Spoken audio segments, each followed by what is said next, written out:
Well, good morning, everybody. It's Richard here, and today's the day I'm setting off to the Waterfront Hotel and Spa and Golf Centre at Great North Road, Boston, Bedfordshire. I give that a very long title because that's what Google Maps is telling me.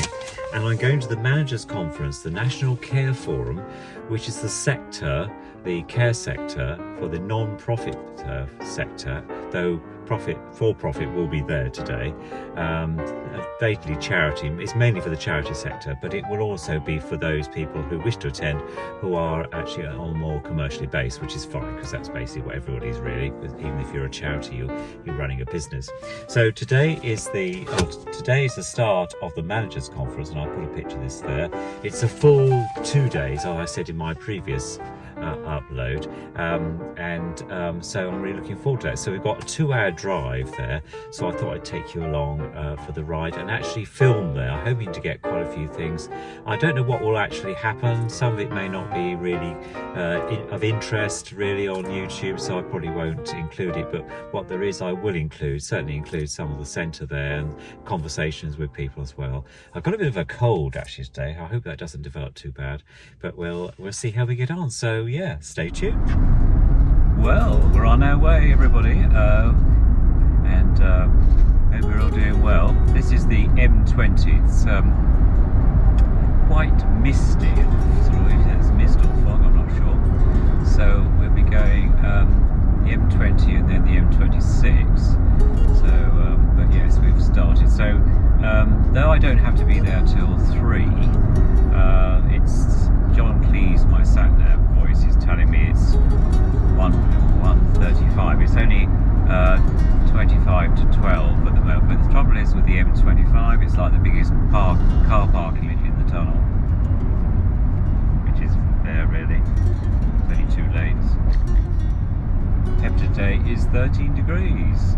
It's so haven't got the heating on at all. It's been extremely mild the last few days.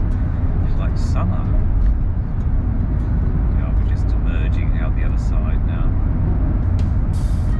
John Cleese will no doubt tell me keep right, keep left. I think it might be keep left. So we're going on to the A282 up here. And keep right. Oh, keep right. Okay.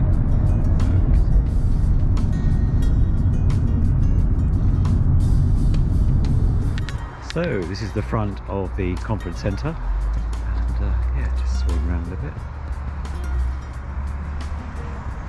There we go.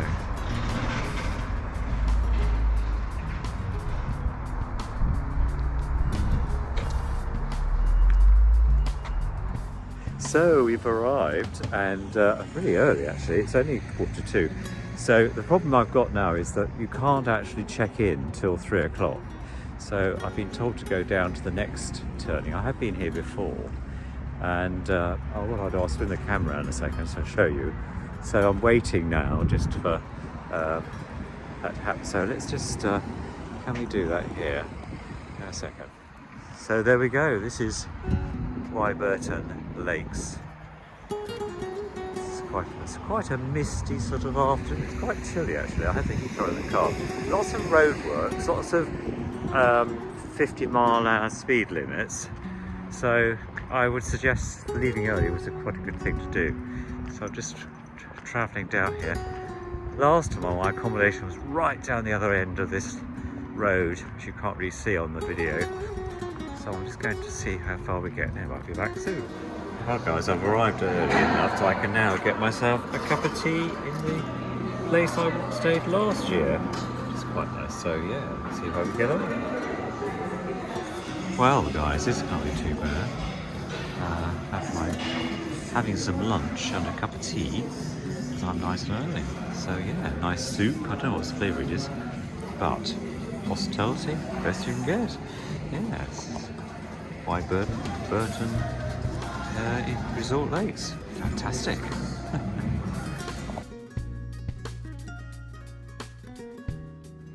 There we go, can't make too much noise. Got the television on, I hope that's going to copyright strike. But yeah, it's very nice, quite misty out, and a little walk down, so good to stretch your legs. I got here in record time. It's now just 2 o'clock, so I've got an hour before I can check in. So I'm going to enjoy my lunch. See you later.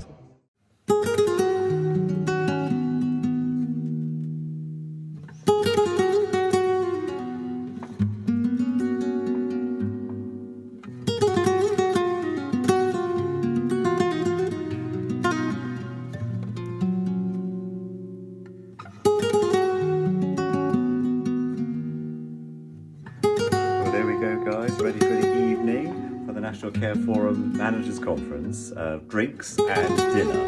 So yeah, let's just check. So that's fine. Looking forward to it.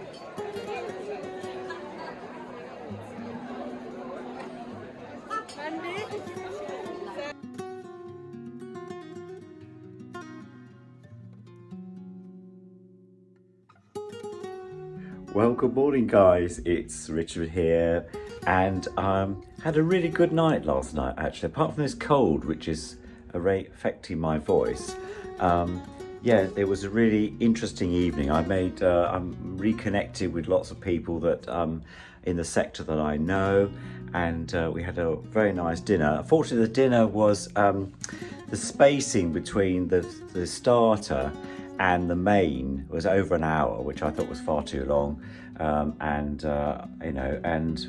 that was okay. We didn't eat till, was it 8:30, 8:45? Was it? Yes, that's 18. No, 90. Yeah, it's 7:45. Sorry, 7:45. We went in, and then at 8:15 we had the starter, and at 9:15 we had the main course. Whoops, sorry about that. You dropped the phone.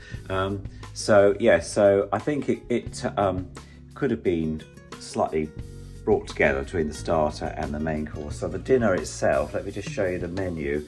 This is the menu we had, and which is very nice. And here we go, look, there we are. So, but it was good, it was nice, and the people I sat with on the table were very nice. There was a group from Bolton Care and a guy who ran his own pharmacy company, which was an interesting catch up. So that was quite good there. So so all in all, quite a nice evening. And I slept until about 4:30 this morning, and sort of drifted off and on after that. So today things start at where is it? And 8:15 is registration, and then 9:45 is housekeeping, and then the co-chairs opening remarks start at 9. So here we are, guys, having breakfast. Just had toast, really nice, lovely morning. It's very nice dining.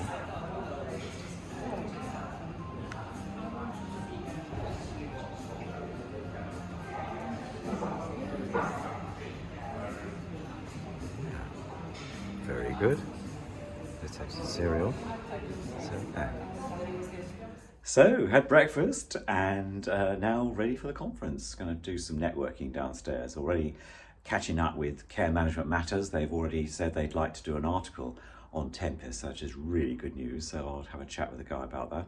And we never know what might happen. So stay tuned, guys. See you shortly. So I'm with Adaptive Care today at the National Care Forum's Managers Conference here at Wyburton and Resort Lakes. I'm with Chris. So Chris, can you tell me a little bit about Adaptive Care? What are the benefits to providers?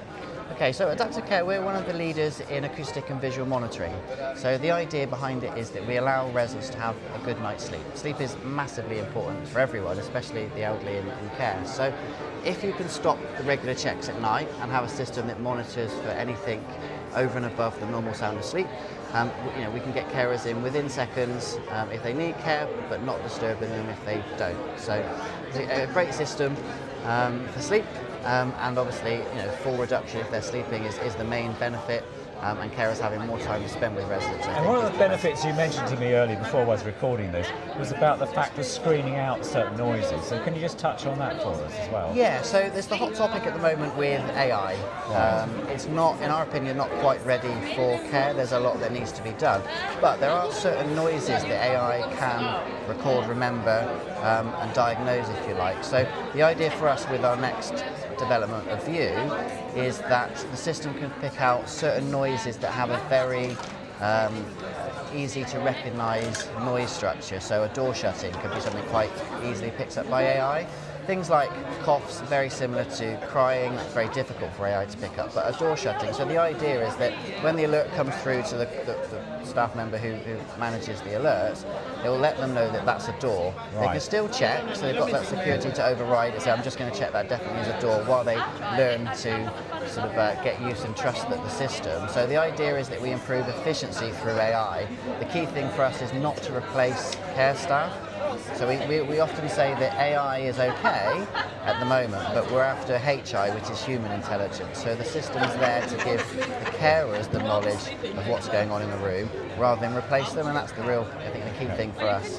And one of the most things people providers would be interested in is the cost attached to this. Because obviously it's a thought out purchase, isn't it? So is it very expensive, do you think, or didn't I ask that question?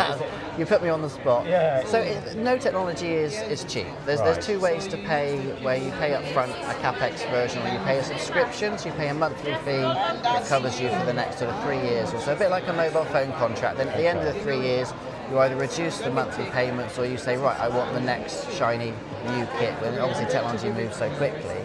The system itself, on average, has a return on investment of around 15 months, which is really good. And the reason being is that you can operate with slightly less staff at night, because you're reducing about 90% of the normal tasks you would do in a night. Right. So we did a time and motion study, and I think it was 5,400 touch points per month in an average 40-bed care home. With the system in, that went down to 930 touch points. So over 90% of what was being done didn't need to be done, if that makes sense. And I think the benefits also are things like the reduced number of falls you have, people being disturbed at night. So we know, for example, if there are people with dementia-type conditions, if they have a good night's sleep, they'll have a good day. So less sundowning at the end of the day part. So there's some real benefits that I know you probably talk about, but yes. Yeah, 100%. Sleep is so important in care, and if they're asleep, they're obviously not falling. The research and the stats at the moment are showing that the majority of falls at night happen after a resident's been disturbed.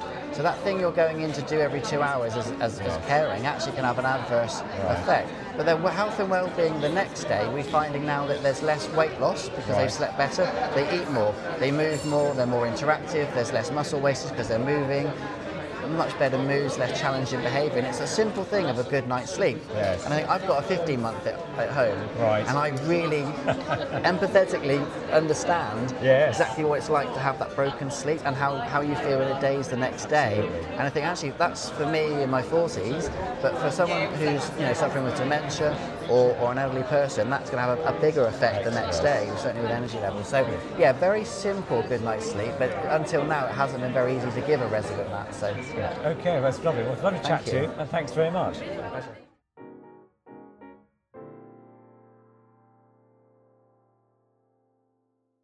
Better engagement and better representation.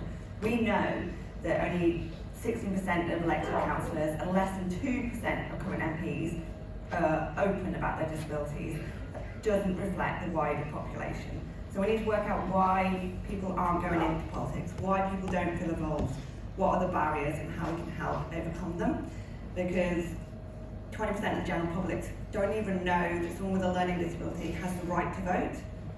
So they're not helping, It's about that person who they want there with them to act as their advocates, to be their eyes, their ears and their voice when we need it. We are campaigning for this right to sit across all health and care services.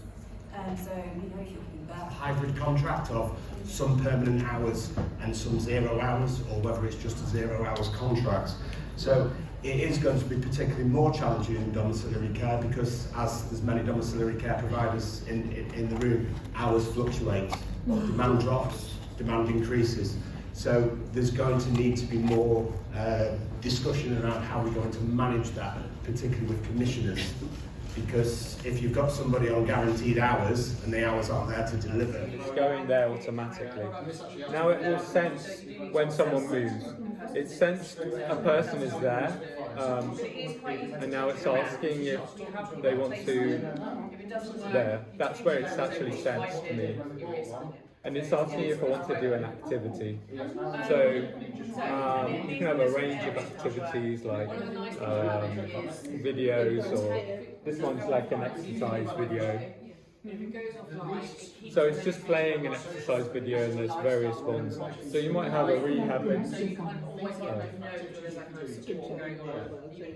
They can choose from a range of different exercises. And so you can have it set so it goes at specific times of the day as well. So Starting off this afternoon's session with a panel. And the panel is focusing on insights into the new CQC self-assessment process. And those of you that were here last year, and I know from this morning there were quite a few who were here last year, at this time last year there had only been a handful of assessments. And I think 2 reports published. Now there are well over 1,000 assessments have taken place, and whilst that is not as many as the CQC I think had ambition for, it is promising that in the last 6 months the pace has been picking up. So what we're going to hear from our esteemed panel this afternoon, who I will introduce in a moment, is experiences from providers who've gone through the new process. We're also going to talk a little bit about what went wrong with this rollout and what are we learning and how are things being addressed. And we're going to hear from Tim, who was here last year, around the themes emerging Tim supports through legal practice in regulation. So we're going to have quite a broad spectrum of perspectives on the new assessment. So let me just start and introduce our panel. First of all, we have Erna Smith, who is the Chief Executive of Skills for Care. Then we have Tim Coolican, who is a partner at Anthony Collins and a legal expert in the regulatory team. Next we have Magdalena Milewska, who is the registered manager of an adult domiciliary care service in Chiswick, who has been through the assessment process. Next, welcome is Jack Cook, Managing Director and CEO at First Thought Care Services. That's a service that supports adults and children and who have also been through the assessment process. Next to Jack, we have Geoffrey Cox, who's the Managing Director of Southern Healthcare in Devon. And Geoffrey is still waiting, as many in the room are. And then finally we have Rob Hargreaves, who is the Information Service Manager at Skills for Care. And Rob has been leading the work at Skills for Care, supporting services to meet CQC expectations. So welcome, panel. And we're going to begin with a little bit of context. So the rollout of the CQC Single Assessment Framework, it's been complex, it's been controversial, and at times, I'm sure you'll agree, it's been a bit frustrating. Especially for those providers who are eager to demonstrate the quality of the care that you're providing and still waiting. The CQC problems can be attributed to multiple factors, but largely I'd suggest it seems that it's introducing a lot of change at the same time, and with too many changes to technical systems and processes all at the same time, perhaps without sufficient user testing. And despite that 2-year build-up, the rollout seemed a little bit rushed, without sufficient piloting, and perhaps the Achilles heel, it might be argued, is the reliance on the new digital portal. So when things started to go a little bit awry, there was limited wiggle room to address some of these things. It's been intentional that the CQC haven't been invited to join the panel or in the room today, but we're conscious that not having them here means that they don't have a chance to respond to some of the things that we're going to be talking about. However, despite there being clearly some issues, particularly in the early days, and those that are still going on that need to be urgently resolved, there are some real positives from this new process. And we don't want to lose sight of those positives because there's quite a few. So we're aiming to share today a very balanced view and perspective, hence the number of people on our panel. We have until 10 to 3 in this session, and so do our best to accommodate some time for questions from the floor. Okay? Right, let's start. I'm going to come to you first, Omar. So the DASH report was seen by many as the wake-up call to CQC and the problems. What is it that Skills for Care and other organisations are doing around this to support providers and CQC? So just to kind of start by saying that, I mean, everybody here will know this, but both Skills for Care and NCF are completely independent of CQC, and that does allow us to hear from providers and have some frank conversations and give voice to the concerns from providers. We know that all of us want to make sure that people who are on care and support get good quality support, and regulation is really important within that. So when the mechanism for assessing support hits major obstacles like the CQC has experienced, it impacts on providers, but it also impacts on the people that we support, and that's kind of at the heart of everything that we do. And I think it's probably fair to say that the DASH review brought to light concerns that providers had been already raising for a number of months. And since the DASH review, the focus has been on reforming CQC, not replacing CQC. So I think that's probably quite an important point to make. Some of the obstacles that were identified in the DASH report will take some time to implement, but this is an opportunity for long-term positive and lasting change. And I think we're all committed to making sure that happens and that there is long-term and lasting change. I think it's probably fair to say that the need for reform was clear, and CQC was quick to, after the DASH report, to accept that there was improvements needed, even if we know a lot of providers would say that it doesn't feel like those changes are happening quickly enough. We've seen some immediate actions around things like rating issues, simplification of the approach to scoring, and a move away from some of the assessment-related parts of the portal. So we've seen some immediate actions coming from the DASH review, and then there's some longer-term recommendations that are going to take more time, and Skills for Care and NCF and others in this room and beyond are helping to support that transformation in our work. Skills for Care has worked with CQC on some of the practical solutions to some of the challenges, and we'll keep doing that because we see that as incredibly important. We've also been giving support to the sector, so webinars and events and podcasts for providers to understand how the CQC assessment framework and process is evolving, and really allowing CQC access listening to providers, to acknowledge concerns, to hear those, and to start rebuilding that confidence. So we have a really important role there to be that kind of two-way voice. And then our co-production meetings with CQC have been important in making sure that the provider voice is heard on the issues, like guidance and the need to refine the regulatory process, all of the things that will be real to all of you every day.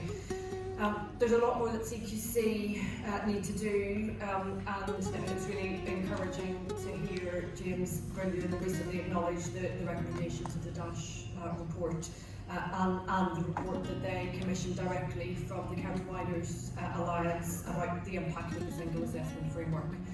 And Vic and NCF have been really instrumental in producing that report from the Care Providers Alliance and kind of giving voice to I think it was 1,200 providers who fed into that report. So just being able to articulate the real impact on the sector. There's no reason, I think, why these challenges can't be overcome, and I probably would go further than that and say we have to overcome them. This is too big, our sector's too important, the people we support are too important, and the CQC is listening. And with all the input from the sector, we have to shape a regulatory process that's both effective and also fair. And not just in the short term, but really importantly in the long term as well. Thanks, Emma. Thank you. That was a very comprehensive response. Thank you so much. No, it's very valuable. And I'm sure there may be some comments from the floor later on. But I wanted to move to Tim now. So I referenced, Tim, that you are part of the regulatory team at Anthony Collins, and I just wanted to know about the impact that the Dash review and then subsequently the review that Ona was talking about from Sir Mike Richards around the changes to the assessments. How has that impacted the support you're providing to service providers? I was going to describe it as having the support that we provided over the course of the last 2 years broadly in sort of 3 phases. So that probably for the first 12 months as we were anticipating the introduction of the single assessment framework, I think together with the likes of Liz James at the NCF, we were identifying that there was likely to be a flaw in relation to the approach that was being taken. So if you only look at 25% of the things that make up a good quality standard, so if you only look at 25% of the quality standards, and then you rely on historic data, inevitably you're going to end up with an incomplete picture, and certainly for a service which feels like it's improved, whether that requires improvement to good or from good to outstanding, if you're relying on 75% of data from 6 or 7 years ago, how on earth was that going to be fair? The second phase, I think, was once the CQC began to accept that that was an unfair approach and that they were talking about being able to expand the number of quality statements that they looked at. The focus of our attention was very much on the unfairness that was being created in relation to the rigid reliance upon evidence categories. So that if you had to give a score in relation to each of the evidence categories for the quality statements that you looked at, again, there were similar things just in terms of the structure that meant that the results in terms of individual providers were going to be unfair. So it felt like probably the first 18 months of our work was fighting in relation to those issues on behalf of individual providers and on behalf of the sector and care organisations. So that the Dash review has really confirmed what we thought in relation to those areas, and it's actually enabled us to move on to focus on what really matters, which is what's the evidence of good quality care and services that people run. So since the Dash review, that's probably sort of coincided with a real rush in relation to the number of clients who are coming to us in terms of support, because it's only been a trickle of published reports over the course of the first 6 to 9 months, and certainly we've been flooded over the course of the last 3 or 4 months with a greater number of providers who are finally getting draft reports which have addressed all of those sort of bigger fundamental problems, but where the issue, I think, still is inconsistency in relation to the CQC's approach. So we still see providers who are offering broadly similar services in different parts of the country who may have different experiences in relation to the the inspection. And I think if I've got one message for all of you in terms of the support, in terms of your preparation for the inspection, it's to really focus on the story that you can tell and the story that your staff can tell in relation to how you provide good quality care in relation to each of the quality statements. So the other thing we've been doing is providing an awful lot of training, seminars, presentations to care providers in relation to how they can support. And we think that the move from the really complicated maths of the single assessment framework as it started to a much simpler approach in relation to focusing on the quality statements and what's important in relation to good quality care. And thinking about how can you tell the story of how from the government's perspective you've ensured that you're meeting all of the requirements, and how can you support your staff to tell the story about what gets them up every day in the morning, which is fundamentally about wanting to provide excellent quality care to the people that you support, and trying to think about that in the context of what the CQC are going to do. Thanks, Tim. And that's an opportunity, isn't it, to tell that story?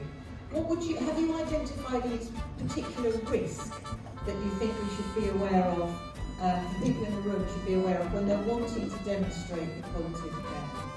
I think it's not having thought, and I think the key message would be not wanting this to be negative, but assuming in advance of your inspection or assessment, you're going to be treated unfairly. I don't want that to come across as a negative, but just make the assumption that the assessor is only going to look at a partial picture, that they can come in with a sort of laser focus in relation to the things you don't want them to see, or that your staff, dare I say, might say something slightly negative in relation to the way that care is provided. And then think about what you would do to turn that round.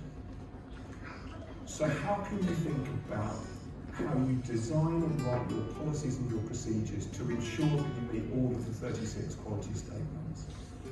Think about what it is you do as care providers, and then you do it to train your staff to give you guidance in relation to what your expectations are, and what you do to check that that's actually happening on the ground.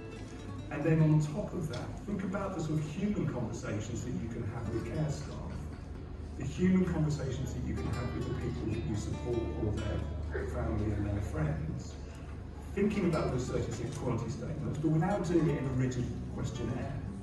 Just having conversations with your staff, almost take a quality statement of the week perhaps. Don't badge it in that way. We're going to talk this week in relation to infection prevention control, and ask your staff to come and tell you all of the good things that they do, to remind themselves about the positives in relation to the role that they've got, and have similar conversations with your staff. Because again, the experience, and this will probably come up, I think, from the providers who've gone through the assessment process, is that when staff are spoken to, they can be a bit like a rabbit in the headlights. They're talking to someone from authority, so quite often they just say the first thing that comes into their brain. And if you haven't spoken to them about what the experience is going to be like, the first thing that's going to come into their brain is probably something negative about their job. It's just what we're like.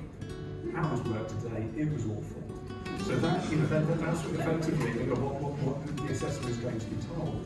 So what you want to do, without sort of being sort of underhand in relation to this, is just make sure that as part of your routine conversations with your staff, handovers, team meetings, that you're bringing up what the quality statements are without frightening them. This is all to do with CQC, and just having conversations which will remind them and encourage them to think about the things that are positive about the job.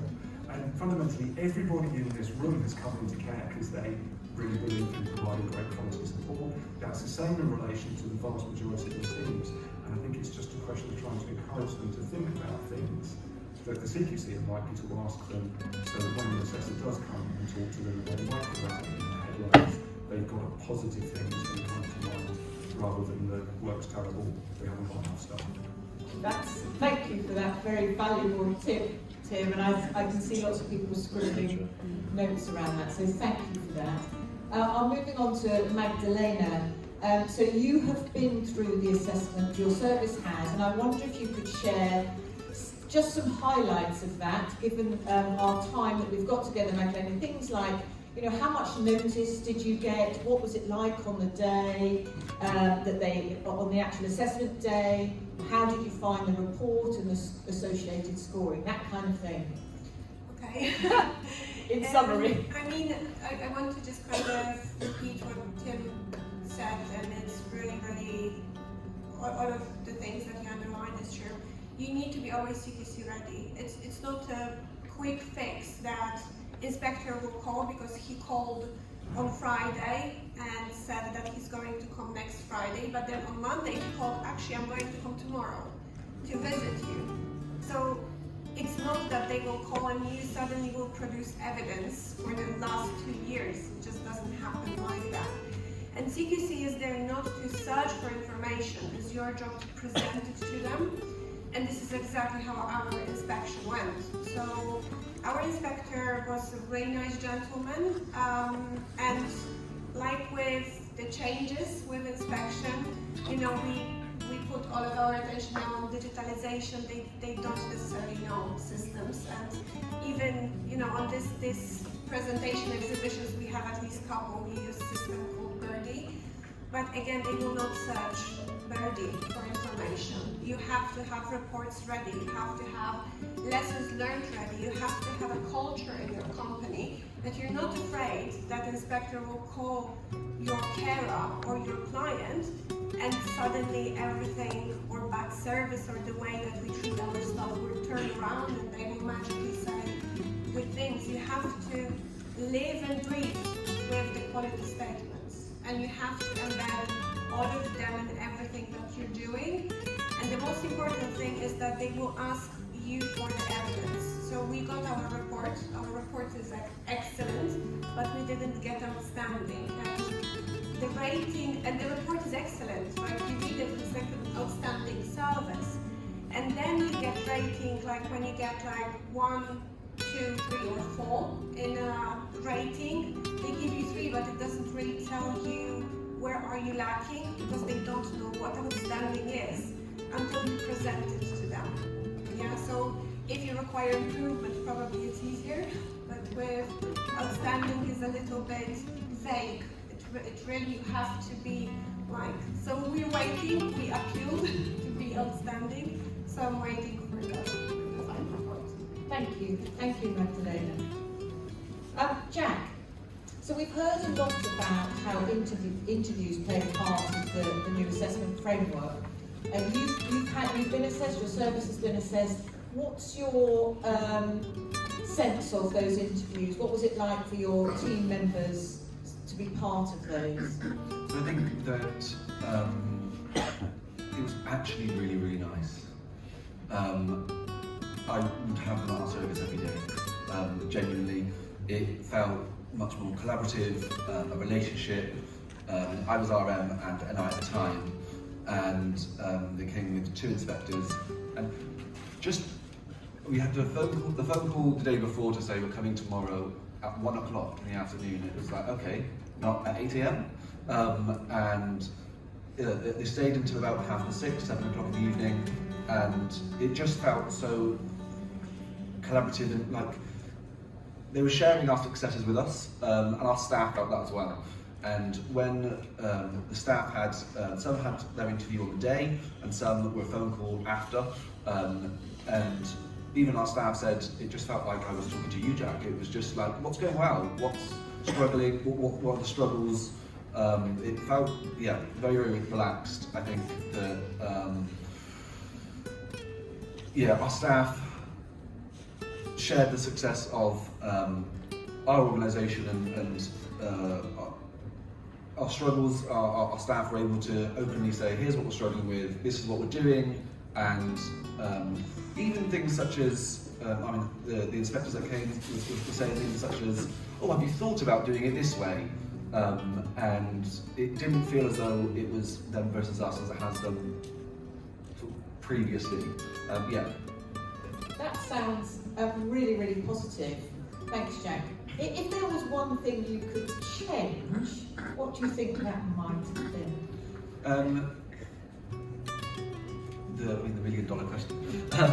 I'd say we was inspected over three of the quality statements, and we was told at the time, we haven't got an overall rating, we was told at the time that CQC will sort of be inspecting every 3 to 4 months, and and we'll be looking at sort of 3 or 4 more quality statements so that it's much more kind of live and up to date. Since our April visit last year, they've not re-inspected, which that's, yeah, I think the thing that needs to change is if it's going to be live and up to date as it should be, make it. Yeah. Thank you. So, Jeffrey, you're in a position as similar to many in the room, I imagine, where you're still waiting and you're eager to share the good work that you've been doing. And I wondered if you could share with us the impact, in your view, on services having to wait a long time, a very long time, for assessment. I guess I'm putting the other side of the coin to my 2 colleagues here, because part of what I'm going to say relates to my involvement with the National Care Association and the Care Social Alliance, and we've been picking up stories of care homes and non-statutory care agencies who've had a pretty horrific experience under the new SAF. So I think as you mentioned, consistency or inconsistency is the flavour of the work of the day, if you like. In terms of my own services and how does it feel? Well, I've got a balanced picture. I like to think I have a very good relationship with CQC, although are any of us sure anymore. CQC did say, Amanda Bartram told on last week, she said that I know there's been lots of talk about going back to a single inspector you can speak to. That probably won't happen. And I thought, oh dear, I'm quite disappointed about that, because I thought that was the direction of travel. In terms of waiting, we have 3 outstanding homes and a good home. I'm quite concerned that our reports are getting very old, and people are going to say, well, that was 2017 or 19 or 2020, that's a long time ago.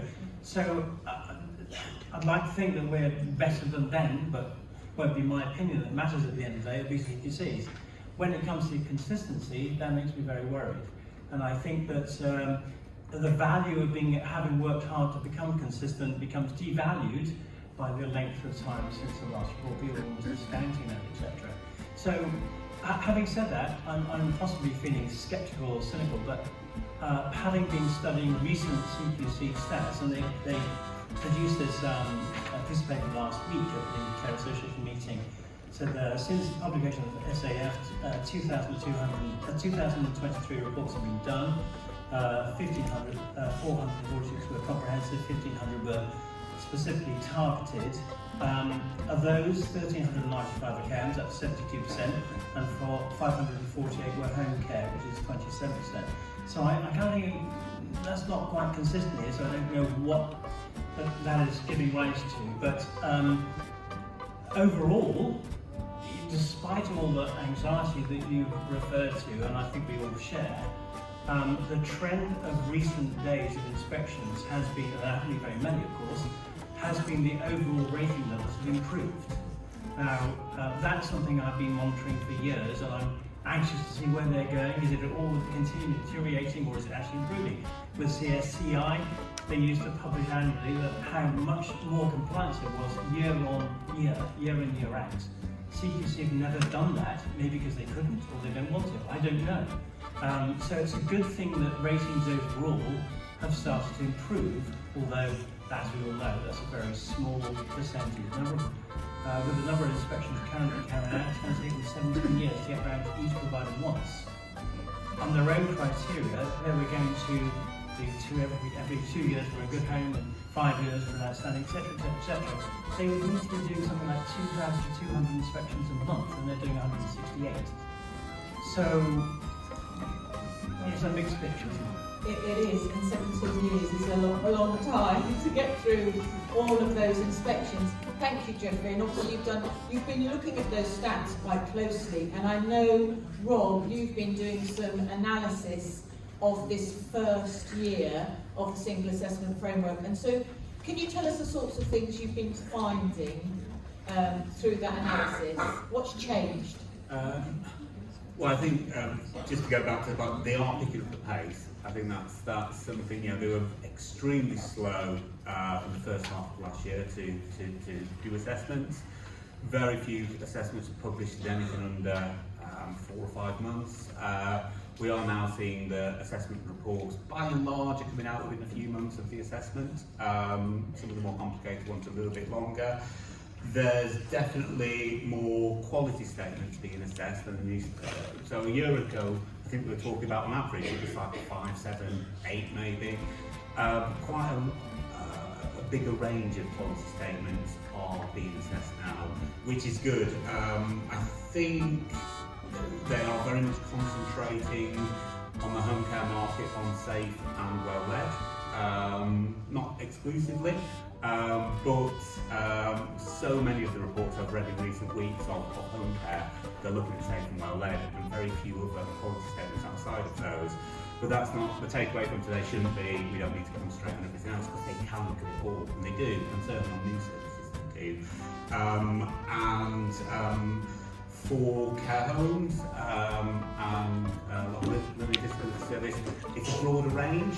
And I think one of the things which is a little bit disappointing in all honesty is when you're reading those reports, and probably many of you in the room are looking at the sort of latest published reports, is there are some which are really detailed, really give you a sense of what that service is. So if you're a family member wanting to consider using that service, or somebody living there wants to know, am I getting good care here from a wider perspective?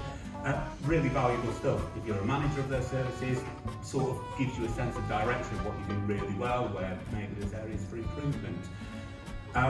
But unfortunately, and particularly again in home care, there are really, really brief reports being published. That literally, per quality statement, one sentence.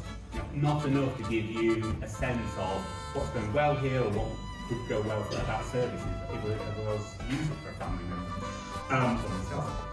So there's some positives in the scope of what they're doing, but also some inconsistencies.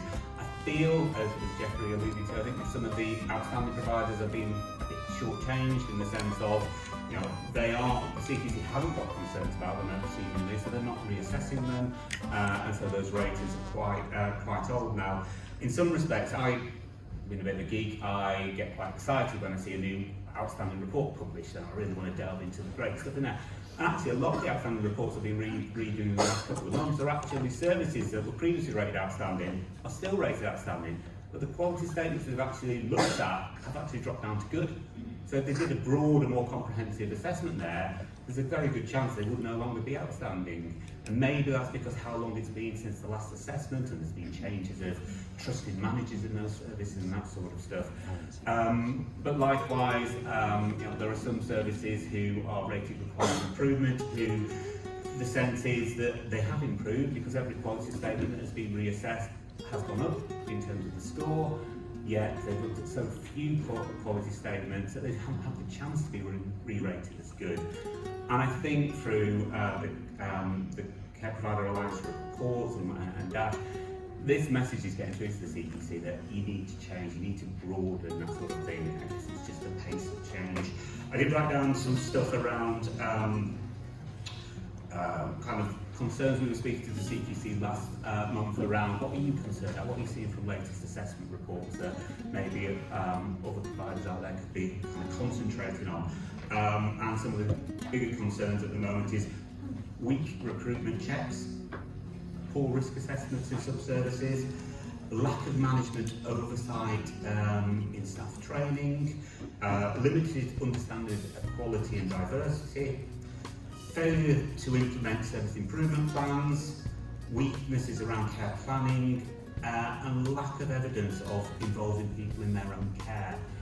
So these are the sorts of things probably to look at. There's the quality statements that we're seeing are generally being looked at more frequently: safe and effective staffing, involving people in managing risk, learning culture, independence, choice and control, equity in experience and outcome. They're looking at one quality statement a lot. That's one of the ones they're really looking at. But also governance, management, and sustainability. So that frequently is looked at within well-led. And that is a real interesting one. For governance within well-led, you're either good at it or you're very bad at it. There's very few services who have been rated requires improvement in this. There's loads that have been rated as inadequate. And even though actually a lot of the rest of the service often is quite good, that really kind of, I've looked at maybe a couple of hundred reports in the last 3 or 4 months, and I think there was probably 40 of them had been rated inadequate on governance. And you know, I'm not looking at every report being published, so maybe there's a little skew in there, but it was concerning just how many. And then if you get that policy statement, well, if you don't have the evidence for that policy statement, the other policy statement that you often look at is around learning and improvement within well led. And again, that is usually scored very low, your governance is scored very low. So again, it's looking at things like effective audits and monitoring, just have the evidence to be confident to talk about these things, inadequate staffing and training, ensure that your managers can talk confidently about how they understand how training is happening in the service. Look at the record keeping, have that evidence of record keeping, and show kind of how the service learns and improves. Learning culture is looked at so often as part of the safe focus, but they really look at it as part of well-led and governance. Some loads of positives though in terms of outstanding services. So in terms of all services that are being scored for to show that there's outstanding practice in certain quality statements. And this is particularly strong in areas of caring, around kindness and compassion and independence, choice and control, and well-led. You know, if you've got great culture and you do great workforce equality, diversity, inclusion, or you work effectively in partnerships, that's probably where we see the most organisations getting scored false at the moment, which is the equivalent of outstanding added up. So a lot of good stuff happening, but some areas of concern. And I think one of the things that, with the recent conversation with CQC, they're saying that new services are often unprepared for inspection or assessment. Particularly home care services. Maybe they've got they're new services, they're often new managers, they've never necessarily been through a full assessment before, and the CQC said that, you know, they haven't really thought about the level of conversation and the level of detail that happens. So just prepare your staff, as Tim was saying earlier, for those conversations. Prepare the people that you support for those conversations, because so many of the assessment reports that you've probably seen are quotes, direct quotes from family members, relatives, individuals you support, outside healthcare agents that engage with your organisation. It's almost like the CQC use those quotes to justify their scoring. Thank you, Rob. And you, when you talk about these things, particularly those areas which are coming up time and time again, for example, around governance, obviously Anthony Collins and the National Care Forum and Skills for Care have developed resources to support providers. Can you just mention a couple from Skills for Care that are available to people to access? Yeah, so essentially we've got a section on our website called Good and Outstanding Care, which we've developed a range of guidance and an online tool called Go Online, which has had about 35,000 usages over the past year. And essentially it's kind of a lot of the sort of top tips that you're hearing kind of from today. It's that put into a sort of free resource that you can kind of look at. We had a Good and Outstanding Care Guide, which is still available to all our registered manager members as a free PDF, 300 pages, so quite comprehensive. Some of you might just want to dip into certain sections if you're concerned about a particular area of assessment focus. Others might want to read page per page, really a new service and never gone through this process before. We've decided not to reprint this whilst we wait to see if the CQC is going to introduce any assessment changes, and certainly from the recent sort of indication that the CQC are looking to simplify their assessment model. So it might be that some of the recommendations that are coming through from others of why don't you have a core number of 20 policy statements that you should focus on, maybe they'll move in that direction. So naturally we and all the other trade organisations out there will refine our resources to align with that, how assessment changes going forward. Thank you, Rob. Just coming back to Magdalena, I wanted to ask whether there was anything that you changed in your service as a result of your assessment? Yes. Oh, yes, okay. Yes. I did notice that there is a huge pressure on management, on leadership. So not management, but also like, is the managers create like a culture, cultivate a culture within a company of of being like a duty of candor, so that the carers are like kind of empowered to speak up. So we did that, but as well kind of created processes to empower our carers even more via like anonymous questionnaires sent, let's say, every 3 months to share stories, but as well recording not only concerns but good stories. Like we have a weekly good stories that we encourage carers to come forward and say, what did you do today to really change life of those who are you caring for, or maybe it's your colleague at work. So we do that, and we created a document where we have like a good story document weekly, and then this is exactly what CQC as well asked us, evidence that is I can just give to them, not something that we need to almost like search and produce at home. Thank you, Magdalena. And that obviously follows on from what you were saying, Tim, in preparing and having that stuff and having those conversations ahead of time. Okay, I think, how are we for time, Rachel? About 7 minutes. Okay, let's have a question. Have we got a roaming mic somewhere? Put your hand up really high if you've got a question. Well, let's just see. We can if you want, but I just wanted to see if there are any delegates, Liz, with a question. If not, let's go to Liz.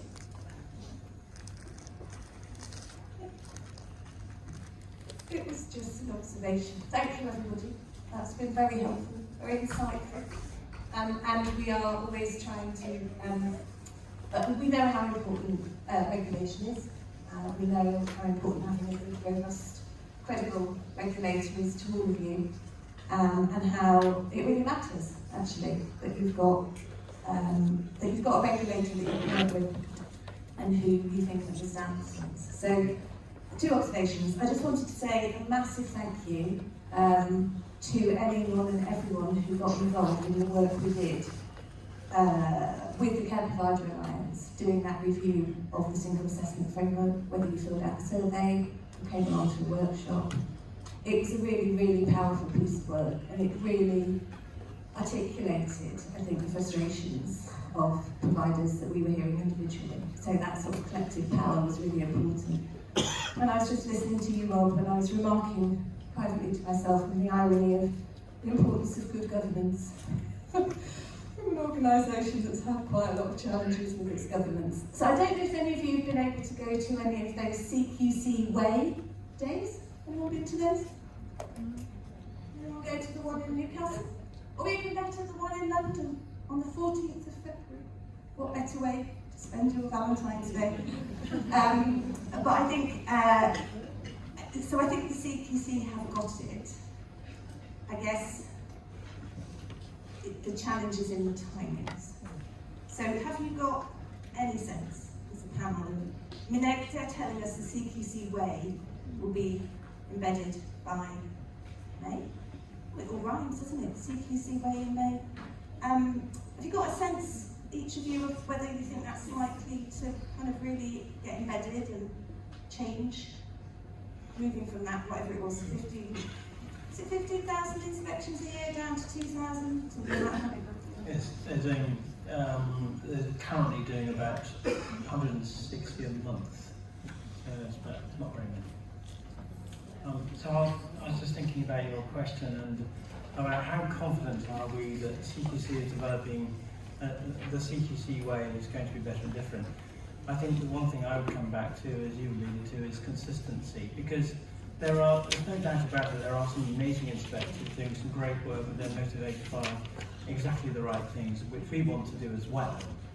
But there are some others, and you referred to the CQC Way conference at Excel on Valentine's Day, and I know that somebody from our WK Goodman was there, raising the concerns from providers that are flooding her workload with really, to be polite, extraordinarily difficult inspections.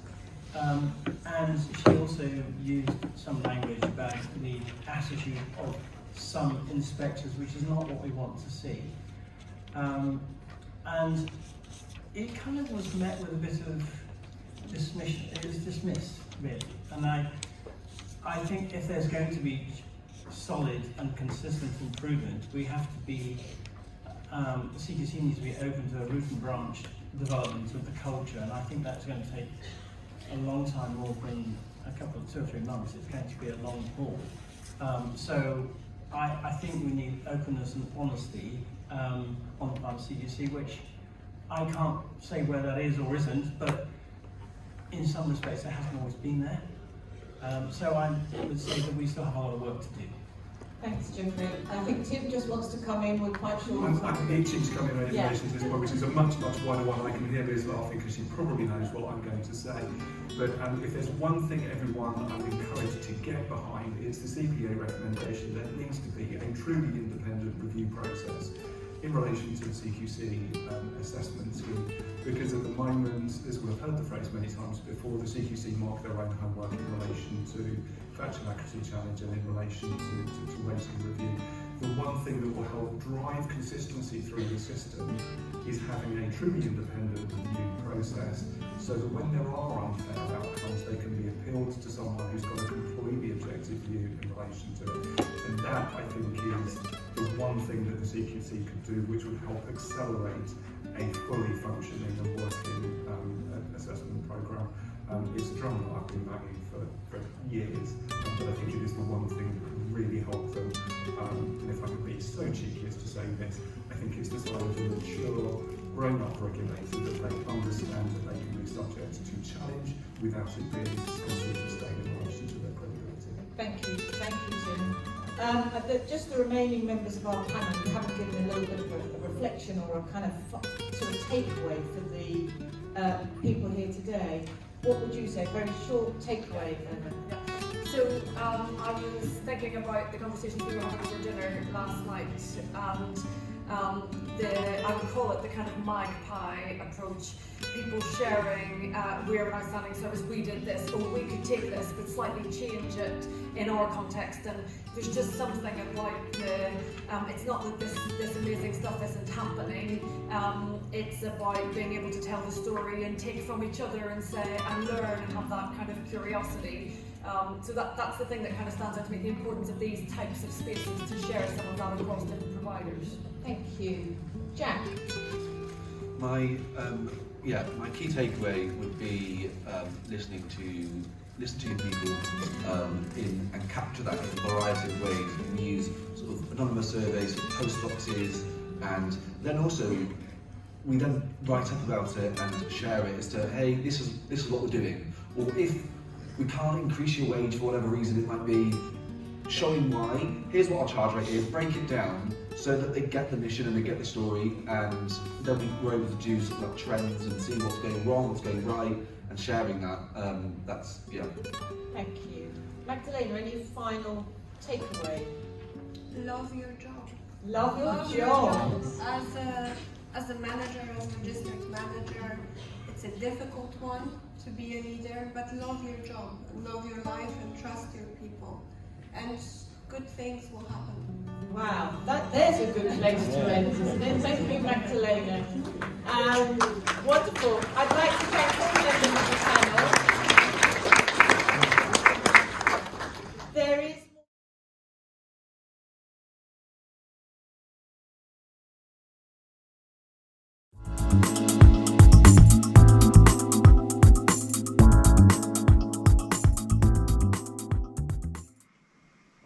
Well, hello everybody, it's Richard McIntyre here. I'm the founder and CEO of a company called Tempest Consultancy.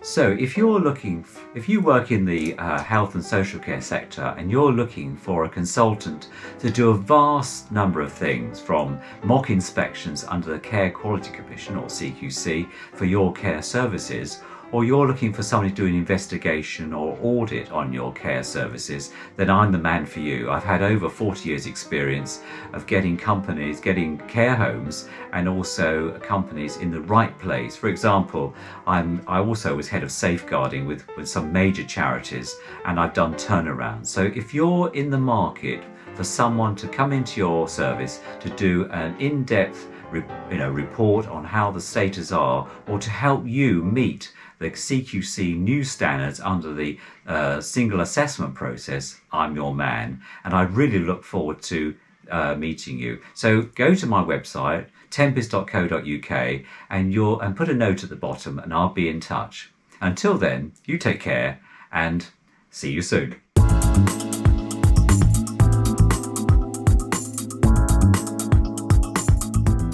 Thank you for staying with the video this long, and I'd like to thank the National Care Forum for allowing me to film the conference. It was a very full conference, and I'm sure you found it of interest if you're in the care sector. Bits of this will be then uploaded differently for sector specific, and I'd like to thank everyone for joining me on this day and a half conference centre. Speak to you all very soon. All the best. Bye for now.